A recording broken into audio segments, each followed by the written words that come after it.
सीताचं रूप आली घेऊन रामापुढं राहिली उभी येऊन आई तू येडी हाय का म्हणतात रागा क्रोधात गेली नाहून येडी म्हणतात चिडली तात्काळ डोळ्यात आग लागला जाळ अवतार धरला झाली विकराळ इतिहास घडला गावचे येरमाळ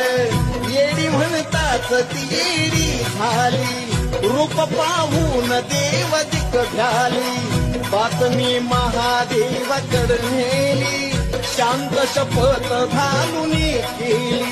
डोंगरात बसविला तिचा ठाण रोजच तुबाच्या लवणाचं ढाण चैत पुनवेच दिलं वरदान